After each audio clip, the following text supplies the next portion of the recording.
వాగర్ధ వివసంపృక్తం వాగర్ధ ప్రతిపత్తయే జగత పితరం వందే పార్వతీ పరమేశ్వరం. అందరూ శివుడికి చెందిన వారే. అందుకే మీరు జాగ్రత్తగా గమనించండి, భూత ప్రేత పిశాచాతులు ఉంటాయి, వాటికి కూడా తండ్రి ఎవరు అంటే శంకరుడే. నాకు 10 మంది కొడుకులు ఉన్నారనుకోండి, అందులో 90 ఐఏఎస్లు, ఐపీఎస్లు, ఐఎఫ్ఎస్లు, ఐఆర్ఎస్లు, డాక్టర్లు, ఇంజనీర్లు ఉన్నా ఒకడు జేబు దొంగ అనుకోండి, వాడు నా కొడుకు కాదంటే వీల్లేదు. 90 ప్రయోజకులు అయితే ఒకడు అప్రయోజకుడు కూడా నా కొడుకే. ఎందుకంటే వాడిని కన్నవాణ్ణి నేను. ఈ లోకంలో భూతములు, ప్రేతములు, పిశాచములు ఉన్నాయి అంటే వాటిని కన్నవాడు కూడా ఎవడో ఉండాలి. ఆయన పరమశివుడు తప్ప వేరొకడు ఎలా అవుతాడు? అందుకే ఈ సమస్తమైన భూతగణములకు కూడా తండ్రి ఎవరు అంటే శంకరుడే. అవి కూడా ఎవరి మాట వింటాయి అంటే తండ్రి మాట వింటాయి. కాబట్టి ఆయనతో అనుబంధము లేని వారు ఎవరున్నారు? ఎవరు ఉండరు.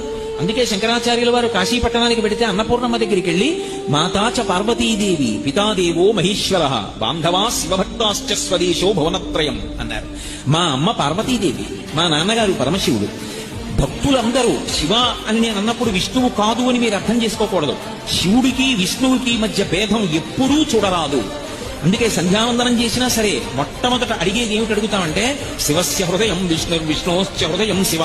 శివుని యొక్క హృదయం విష్ణువు, విష్ణువు యొక్క హృదయము శివుడు. నా బుద్ధి ఎన్నడూ శివకేశవుల మధ్య భేదములు పాటించకుండుగాక అని అడుగుతాం. నేను శివభక్తాశ్చ అన్నప్పుడు విష్ణు భక్తాశ్చ అని కూడా దానికి అర్థం. కాబట్టి శివభక్తాశ్చ స్వదేశో భువనత్రయం.